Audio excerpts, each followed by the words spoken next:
Dear viewer, আজকের টিউটোরিয়ালে আমরা আলোচনা করব কিভাবে আমরা দুটি সংখ্যা প্রোগ্রামিং সি এর মাধ্যমে দুটি সংখ্যার যোগফল করব এবং এটা করার আগে আমাদের অবশ্যই তার আগে ভ্যারিয়েবল সম্পর্কে কিছু ধারণা অর্জন করতে হবে। তো প্রোগ্রামিং সি তে যে ভ্যারিয়েবল গুলো আছে তার মধ্যে হচ্ছে ইন্টিজার রয়েছে, ক্যারেক্টার রয়েছে, ফ্লোট রয়েছে, ডাবল রয়েছে।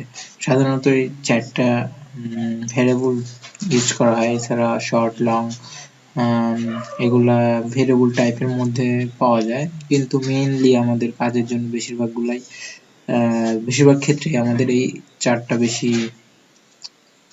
চারটা ভ্যারিয়েবল বেশি ইউজ করা হয়।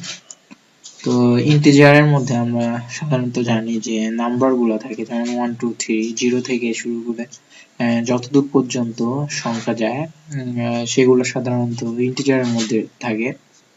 তো ইন্টিজার আমরা যখন দুটি সংখ্যার যোগফল করতে যাব তখন আমাদের অবশ্যই ইন্টিজার ব্যবহার করতে হবে। তো আমরা ইন্টিজারে এখানে দুটি সংখ্যা, তো ইন্টিজারে আমরা দুটি সংখ্যার সিম্পল একটা নাম দিই, একটা এ একটা বি, এবং আমরা যেহেতু যোগ করব সেহেতু আমরা এখানে আরেকটি ভেরিয়েবল যার নাম দিলাম সাম, কারণ আমরা যোগটা করব সামের মধ্যে। তো এখানে আমরা এ এবং বি এর ভ্যালু নিই। তো a ইকুয়াল টু যদি আমরা 5 নিই এবং b ইকুয়াল টু যদি আমরা 6 নিই, নেওয়ার পরে এখন আমাদের দুইটা সংখ্যা কি করব, আমরা যোগফল করব। তো যোগফলটা করতে হলে অবশ্যই আমাদের মাথায় রাখতে হবে যে একটা ইকুয়াল ভ্যালু হয়, সেই ইকুয়াল ভ্যালুটার নাম হচ্ছে আমাদের আমরা সামকে ব্যবহার করতে পারি। তো সাম ইকুয়াল দিয়ে আমরা a প্লাস b দিতে পারি। এখানে আমাদের একটা জিনিস মাথায় রাখতে হবে, এখানে সাম ইকুয়াল টু ab, অবশ্যই এখানে যে কন্ডিশনটা থাকবে তার প্রথমে অবশ্যই থাকতে হবে, সংখ্যা থাকতে, তারপর ইকুয়াল এর পর আমরা এখানে কন্ডিশনটা অ্যাপ্লাই করতে পারি। এখানে কখনোই ইকুয়াল সাম এটা লিখলে অবশ্যই আপনার কোড এরর দেখাবে, বা লিখলে কোডটা এরর দেখাবে। তো আমাদের কোড লেখার নিয়মটা এরকম। তো এখন আমরা দেখব, তো এখন আমরা প্রিন্ট করে দিই লেখাটা।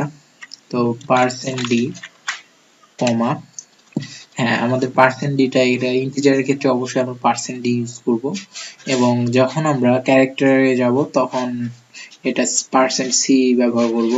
এছাড়া ফ্লোটের ক্ষেত্রে %f ব্যবহার করব।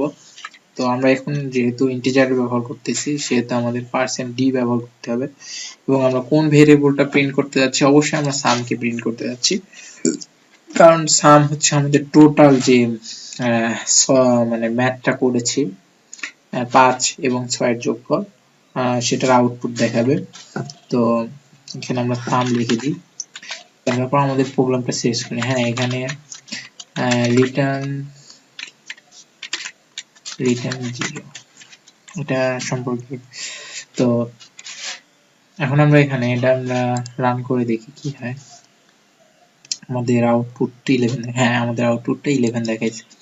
তো এখন আমাদের এটাকে আমরা আরো মডিফাই করতে পারি, যেমন এটাও একটা ইন্টিজার, সেহেতু আমরা এখানে এইভাবে এখানে যা লিখবো আমরা %d প্লাস %d ইকুয়াল, মানে আমরা কি করবো, a এর মান এবং b এর মান প্রিন্ট করব একসাথে। তো এখানে আমরা প্রথমে কি প্রিন্ট করব, a এর মান। তো তার জন্য প্রথমে কমা দিয়ে a দিলাম, তারপর কিসের মান করব, a plus b equal to sum. তো a plus b equal to sum মানে তাহলে এবার এখানে b।